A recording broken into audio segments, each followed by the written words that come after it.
नमस्कार साथियों, स्वागत है आप सभी का शारदा सदन ग्रुप ऑफ एजुकेशन के ऑनलाइन प्लेटफॉर्म पर। और आज हम बात करने जा रहे हैं एक ऐसे ज्वलंत मुद्दे पर जिसके कारण राजस्थान काफी चर्चा में आ गया है। केवल राजस्थान में इसकी चर्चा नहीं है, संपूर्ण देश में इसकी चर्चा है। क्योंकि अभी आप देख पा रहे हैं टीवी पे और न्यूज चैनल्स पे काफी खबरें प्रसारित हो रही हैं कि जो हॉस्पिटल्स हैं उन्होंने हड़ताल कर रखी है, डॉक्टर्स ने प्रोटेस्ट किया है राजस्थान गवर्नमेंट के खिलाफ। तो ये आप देख पा रहे हैं इस पे एक वीडियो के माध्यम से। देखिए कि सरकार ने जो है वो काफी डंडे बरसाए हैं, पुलिस ने काफी डंडे बरसाए हैं डॉक्टरों पे। और इस प्रोटेस्ट का कारण क्या रहा, इसके बारे में आज हम चर्चा करने वाले हैं। तो चर्चा करने के पहले आप देखेंगे कि जो स्वास्थ्य का अधिकार अधिनियम है, राजस्थान स्वास्थ्य का अधिकार अधिनियम 2022, जो राजस्थान गवर्नमेंट ने 21 मार्च 2023 को विधानसभा में पारित कर दिया है और जल्दी ये एक्ट लागू हो जाएगा, ऐसा माना जा रहा है राजस्थान में जिस हिसाब से प्रोटेस्ट हो रहा है। तो आज इसी मुद्दे पर हम चर्चा करेंगे, बिल्कुल डिटेल्ड परिचर्चा करने जा रहे हैं। और इसमें आज हमारे साथ हमारे सर सहयोगी साथी जो हैं विकास जी भी मौजूद रहेंगे। तो दो लोग मिलकर के आज इस मुद्दे पर चर्चा करने वाले हैं। आइए सर, स्वागत है आपका। नमस्कार साथियों, तो चलो आइए चर्चा करते हैं इस मुद्दे पर। राइट टू हेल्थ स्वास्थ्य का अधिकार अधिनियम 2022, जो कि कुछ या लगभग कहें तो 3-4 महीनों में ये लागू भी कर देगी गवर्नमेंट, ऐसा लग रहा है। ये स्वास्थ्य का अधिकार अधिनियम 2022 जो विधानसभा में 22/9/2022 को जो है ये सदन के सामने रखा गया था। और राजस्थान स्वास्थ्य का अधिकार विधेयक था, ये जब तक पारित नहीं हुआ था तब तक तो विधेयक था, और जैसे ही सदन में पारित हो गया तो ये अधिनियम में कन्वर्ट हो गया है। जैसा कि आप देख सकते हैं अगली वाली स्लाइड में हमने लिखा है कि 21 मार्च 2023 को ये विधेयक क्या हो गया, राजस्थान विधानसभा में पारित कर दिया गया। अब सर आप बताइए कि इसका नाम जो है वो राजस्थान का जो स्वास्थ्य का अधिकार अधिनियम 2022 रखा गया है, इसका संपूर्ण राजस्थान में गवर्नमेंट जो है प्रसार बता रही है।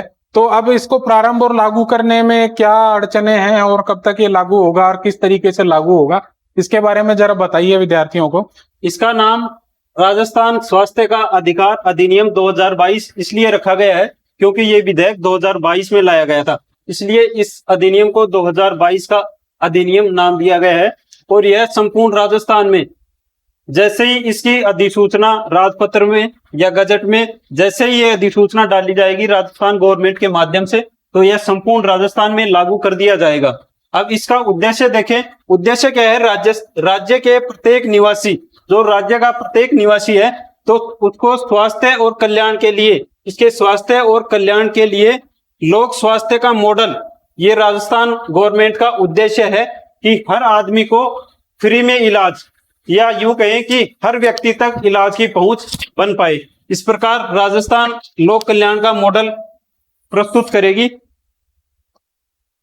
अब बात करेंगे इसमें प्रावधान, तो प्रावधान क्या क्या है, तो आइए शुभम सर के माध्यम से समझने का प्रयास करेंगे इसमें क्या क्या प्रावधान रखे गए हैं।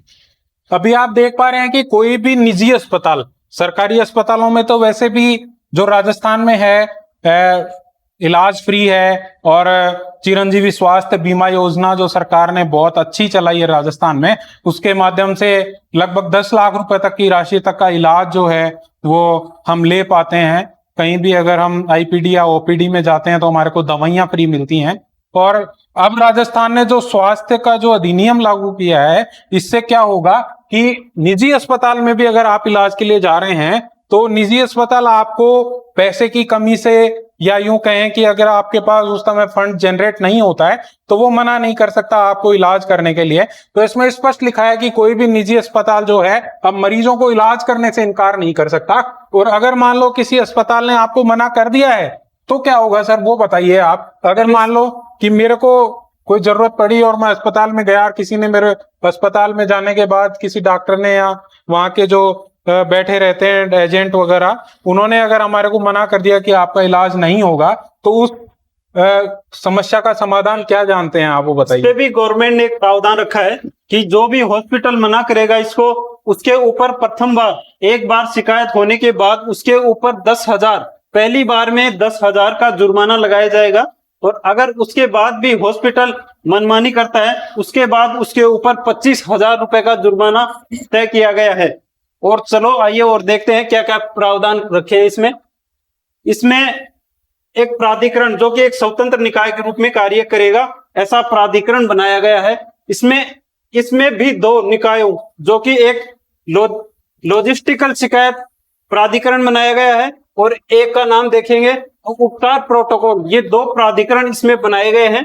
अब इसमें देखेंगे कि इनका कार्य क्या क्या है तथा इसमें पदेन अध्यक्ष कौन कौन है। अब मैं स्पष्ट करना चाहूंगा आपको, प्राधिकरण का अर्थ क्या है।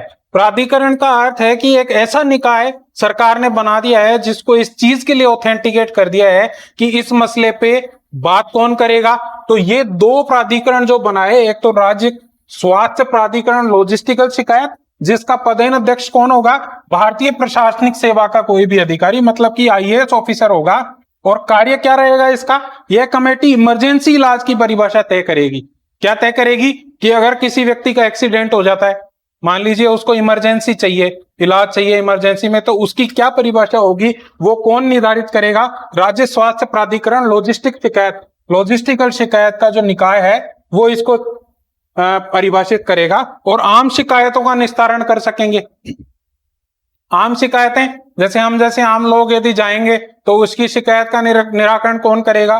तो लॉजिस्टिकल शिकायत का जो ये निकाय बनाया गया है ये इस बात को परिभाषित करेगा कि आम शिकायतों का निवारण कौन करेगा।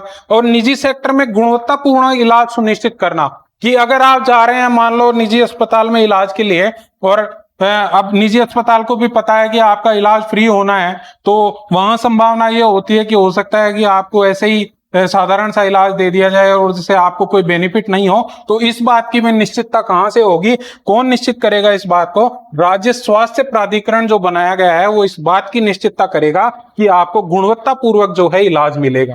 बिल्कुल सर। अब हम बात करें राजस्थान स्वास्थ्य प्राधिकरण उपचार प्रोटोकॉल का क्या काम है। तो इस मसले पर अगर चर्चा करें तो इसके जो कुलपति हैं वो आरयूएचएस के जो कुलपति हैं वो इसके पदेन अध्यक्ष होंगे। आरयूएचएस का जो हमारे राजस्थान का ऑफिस है वो विश्वविद्यालय प्रतापनगर में स्थित है और इसके भी कार्य निर्धारित किए गए हैं। जो अभी अधिनियम पारित हुआ उसमें कार्य क्या क्या है कि भर्ती होने से लेकर डिस्चार्ज होने तक डॉक्टरी सलाह लेना।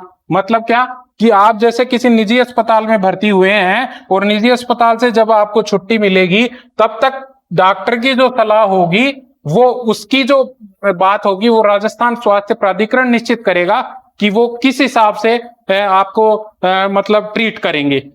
अभी हम देखें दवा व ऑपरेशन में गड़बड़ी की शिकायतें कहाँ जाएंगी, उनका निस्तारण भी कौन करेगा, उनका निस्तारण भी राज्य स्वास्थ्य प्राधिकरण जो है वो करेगा। अब आगे की अगर हम बात करें तो एक निकाय जो इन दोनों के अंडर में रहेगा वो कौन सा है, जिला स्तरीय प्राधिकरण का प्रावधान। जिला स्तरीय प्राधिकरण का प्रावधान, क्योंकि देखें हमारी हिंदुस्तान में जो है मतलब 3 स्तर की व्यवस्था होती है। वैसे भी नॉर्मली 3 स्तर की सरकारें हमारे यहाँ काम करती हैं। तो इसी मतलब बेस पे आप देखिए कि गवर्नमेंट ने 3 स्तर की व्यवस्था कर दी है। 2 तो प्राधिकरण बना दिए और उन प्राधिकरण के अंडर में एक जिला स्तर का प्राधिकरण और बना दिया जो क्या करेगा, शिकायतों को सुनने के लिए एक स्तर हमारे को प्रोवाइड कराएगा जिला स्तर पे। तो जिला स्तरीय प्राधिकरण का प्रावधान जिसमें क्या होगा, जो शिकायतें होंगी वो सुनी जाएंगी। अब देखिए राज्य प्राधिकरणों के जो काम हैं उनके बारे में अगर हम विकास सर से चर्चा करें तो सर आप बताइए राज्य स्वास्थ्य प्राधिकरण आखिर क्या काम करेगा और क्यों इनका गठन कर दिया गया है। इन सभी प्रावधानों को हम बिंदुवार समझेंगे, देखते हैं। इसमें सबसे पहले लिखा गया है कि राज्य स्वास्थ्य लक्ष्यों को बनाना, जो भी स्वास्थ्य के बारे में लक्ष्य बनाए जाएंगे वो राज्य सरकार उन प्रावधानों के अंदर उसको निर्धारित कर रखा है कि क्या क्या लक्ष्य बनाने हैं, वो राज्य सरकार का प्रावधान है। इसमें प्राइवेट स्वास्थ्य सेक्टर द्वारा गुणवत्तापूर्ण और किफायती स्वास्थ्य एवं निदानकारी सेवाएं सुनिश्चित करना, ये भी इसके अंदर प्रावधान रखा गया है कि निदानकारी सेवाएं जो उपचार करते हैं उससे पहले निदान लेना है, इसके बारे में भी राज्य सरकार ने प्रावधान कर रखा है। मतलब डायग्नोसिस जो होगा ना, मतलब आपको कोई रोग हुआ है और उसका डायग्नोसिस करने की भी व्यवस्था है। ऐसा नहीं है क्योंकि जब भी कोई डॉक्टर इलाज करता है तो उससे पहले डायग्नोसिस करवाता है कि साहब आपको वास्तव में समस्या क्या है।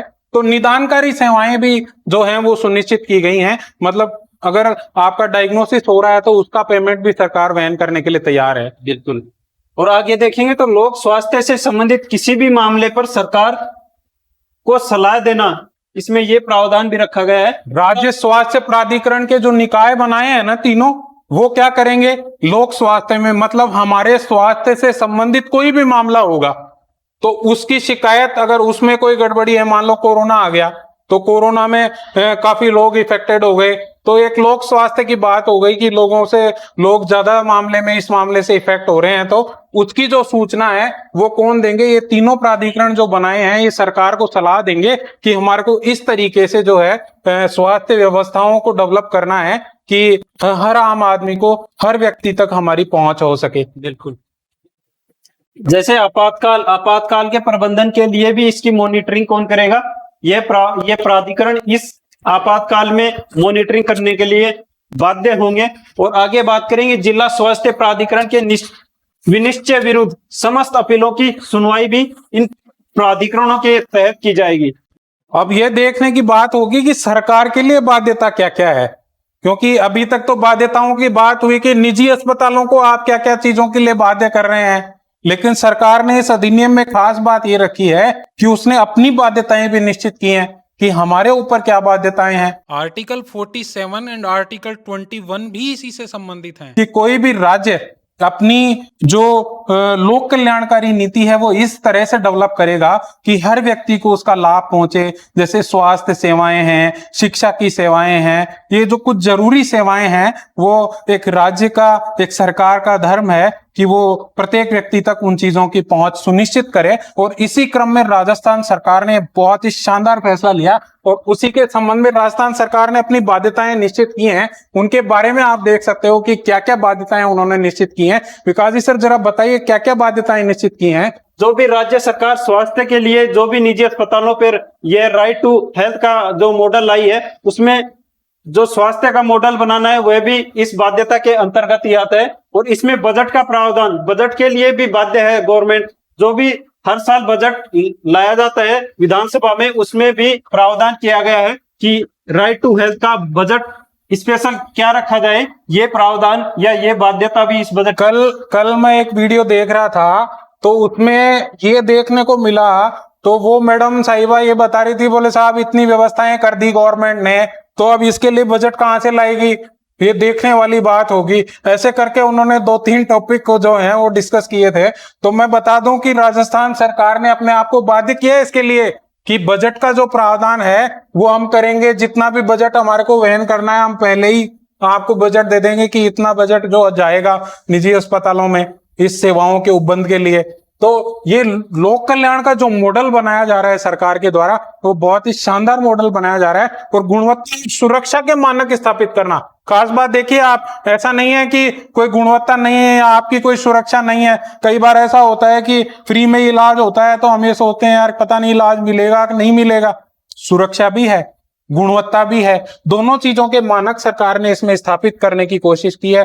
पोषक की दृष्टि से पर्याप्त और सुरक्षित खाद्य, मतलब अगर आपको वहां एडमिट होना पड़ रहा है तो वहां आपको भोजन मिलेगा, आपको नाश्ता मिलेगा, तो उसका जो पोषण है वो भी अगर उसकी दृष्टि से भी हम देखें तो वो भी क्या हो, सुरक्षित खाद्य जो है वो हमारे को मिले। और लोक कल्याणकारी नीतियों में क्या होता है, कई बार हम देखते हैं कि हमारे पास एक पोषणता की कमी होती है। जैसे मान लो गेहूं है, बारिश हो गई, खराब हो गया, तो वो पोषणता खत्म हो गई, तो सरकार की ड्यूटी है कि उसकी पोषकता बनाने के लिए कहीं दूसरी जगह से वो गेहूं का जो है खरीद करे और फिर अपने राज्य में उसका क्या करे, डिस्ट्रीब्यूशन करे। और ऐसा सरकार करती भी है।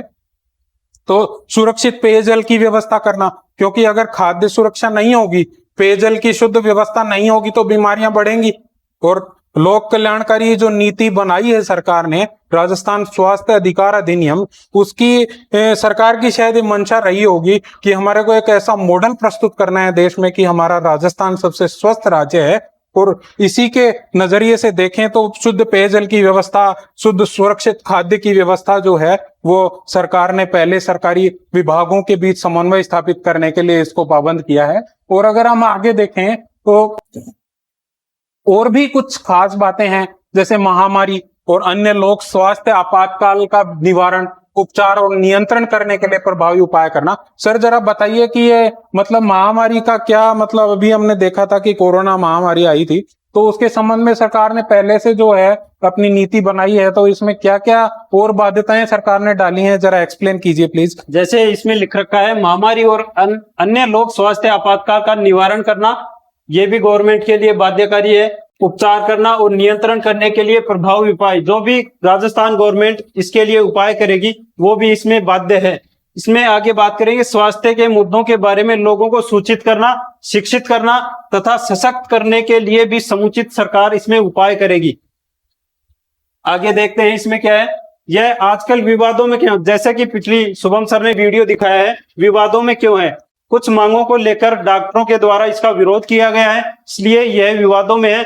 क्या क्या कारण रहे होंगे कि यह राइट टू हेल्थ विवादों में आ गया, शुभम सर से समझने का इसे प्रयास करेंगे। अभी आपने वीडियो देखा कि डॉक्टरों ने जो प्रोटेस्ट किया और उस प्रोटेस्ट को खत्म करने के लिए सरकार ने पुलिस का सहयोग लिया और थोड़ा सा जो है बल प्रयोग भी करना पड़ा सरकार को, और उसके बाद डॉक्टरों को गाड़ियों में भर करके और दूसरी जगह छोड़ दिया गया और प्रोटेस्ट को खैर खत्म कर दिया गया। लेकिन आज मैं अखबार में न्यूज पढ़ रहा था तो उसमें बताया कि डॉक्टर जो है निश्चितकालीन धरने पे चले गए हैं, और कल एक छोटे से बच्चे, 4 महीने के बच्चे को उपचार नहीं मिलने की वजह से सीकर में उसकी डेथ भी हो गई। तो इस संबंध में विवाद होने का जो कारण रहा वो मुख्य रूप से क्या था कि आपातकाल में निजी अस्पतालों को निःशुल्क इलाज करने के लिए बाध्य किया गया है। जैसे अगर कोई कोरोना जैसी कोई महामारी अगर भविष्य में आ गई, वैसे तो हम ये चाहेंगे कि नहीं आए, लेकिन अगर आ गई तो निजी अस्पताल जो हैं वो उसका निःशुल्क इलाज करेंगे। और अभी कोरोना महामारी में बहुत से लोगों के लाखों रुपए खर्च हो गए और उसके बाद भी उनके लोग नहीं बच पाए। तो उस समस्या का समाधान करने के लिए गवर्नमेंट ने ये जो है बाध्यताएं दी हैं निजी अस्पतालों के लिए। और एक बाध्यता यह है कि मरीज को रेफर करने पर एम्बुलेंस की व्यवस्था करना अनिवार्य है।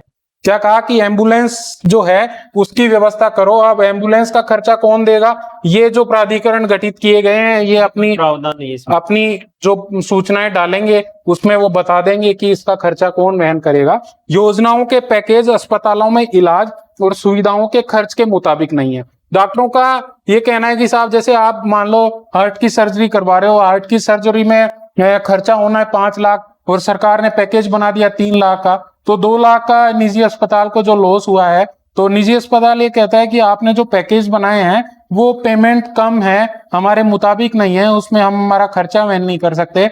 हमारे हॉस्पिटल्स में डॉक्टर्स की व्यवस्था है, हमारे हॉस्पिटल्स में चतुर्थ श्रेणी कर्मचारियों की व्यवस्था है, हॉस्पिटल में जो हमारे इंस्ट्रूमेंट्स हैं उनकी व्यवस्था है, और भी कई ऐसी चीजें हैं जो डेली यूज होती हैं। उन सारी व्यवस्थाओं के लिए निजी अस्पतालों में जो खर्च होता है उसके मुताबिक जो है बजट नहीं है, ऐसा डॉक्टर्स का कहना है। और भी काफी बातें हैं जो देख सकते हैं। आंख की दुर्घटना में घायल मरीज, जैसे ब्रेन हेमरेज, हार्ट अटैक से ग्रसित मरीजों का इलाज हर निजी अस्पताल में संभव नहीं है। अब जैसे मान लो आपने एक बाध्य तो कर दिया, लेकिन मेरे नजदीक मान लो कोई ऐसा छोटा हॉस्पिटल है जिसमें ये सारी व्यवस्थाएं नहीं है, अब आपने उसके ऊपर अधिनियम डाल दिया, अब उसके पास व्यवस्था ही नहीं है तो वो इलाज कैसे करेगा।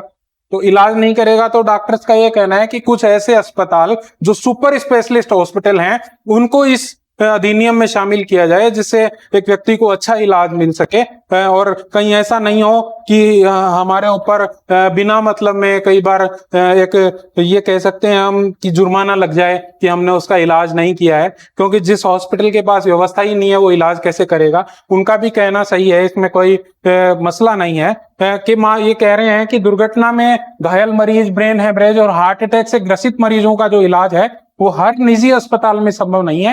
ये मामले भी इमरजेंसी इलाज की श्रेणी में आते हैं। ऐसे में अस्पताल इन मरीजों का इलाज कैसे कर सकेंगे, इसके लिए सरकार को अलग से स्पष्ट नियम बनाने चाहिए। स्पष्ट नियम का मतलब मैं आपको बता रहा हूं कि ऐसे कुछ सुपर स्पेशलिस्ट हॉस्पिटल जिनके ऊपर ये एक्ट लागू हो, जिससे वो उसको अच्छा जो है वो, और ये बात मैंने आपको बताई दी कि अस्पताल खोलने से पहले कई प्रकार के एनओसीज लेने पड़ते हैं और अस्पताल से संबंधित काफी खर्चे होते हैं, तो उन खर्चों को जो है प्राइवेट हॉस्पिटल जो हैं वो वहन नहीं कर सकते। सरकार ने जो बजट बनाया उस हिसाब से, तो इन सारी बातों को लेकर के विवाद लगातार बना हुआ है, और ये विवाद कब खत्म होगा इसकी तो हम जानकारी नहीं दे सकते। अगर आपको वीडियो अच्छा लगा हो शेयर करिए, लाइक कीजिए, सब्सक्राइब करिए। ये एक इंफॉर्मेटिव वीडियो है, इसमें हमारा उद्देश्य किसी भी व्यक्ति की भावनाओं को आहत करना नहीं है। नमस्कार, धन्यवाद।